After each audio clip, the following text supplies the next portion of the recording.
দর্শক সবাইকে স্বাগত খেলাচুকের ফেসবুক লাইভে আপনাদের সাথে আছে আমি পার্থ বণিক। ফার্স্ট হাফ শেষে বাংলাদেশ 1-0 গোলে পিছিয়ে সিঙ্গাপুরের থেকে। খুবই আপসেট আসলে শেষ মুহূর্তে ফার্স্ট হাফে যেভাবে আমরা গোলটা খেলাম। আমাদের সাথে রয়েছেন বাংলাদেশ জাতীয় দলের সাবেক ক্যাপ্টেন বিপ্লব ভট্টাচার্য, তার সাথে আমরা কথা বলবো। বিপ্লবদা, আসলে যদি বলতে হয় যে গোলটা আমরা হজম করলাম, আসলে এটা আনএক্সপেক্টেড কিনা? আমরা বারবার কিন্তু প্লেয়ারদের মার্ক করতে পারছি না ডি বক্সে।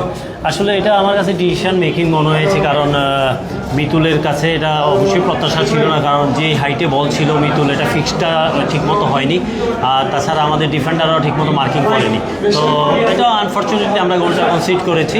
তারপরেও কিছু কিছু জায়গায় যদি দেখেন, সিঙ্গাপুর টিমের কিন্তু ওদের ইরফান ফান্দি যে স্ট্রাইকারটা আছে, সে কিন্তু বিশ্বের দ্রুততম গোল গেটারের সেকেন্ড পজিশনে আছে।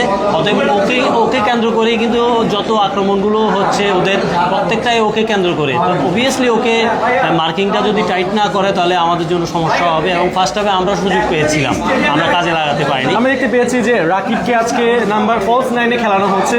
ইভেন রাকিবও মাঝে মাঝে কনফিউজ করে যাচ্ছেন যে তিনি আসলে রাইট উইং দিয়ে সামনে যাবেন নাকি সেন্টারের দিয়ে থাকবেন।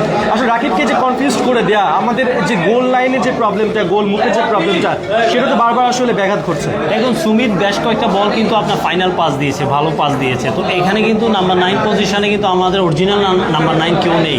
যদি আমরা দেখি, আমরা অনেকদিন ধরে নাম্বার 9 পজিশনে একটা খেলোয়াড় মিস করছি।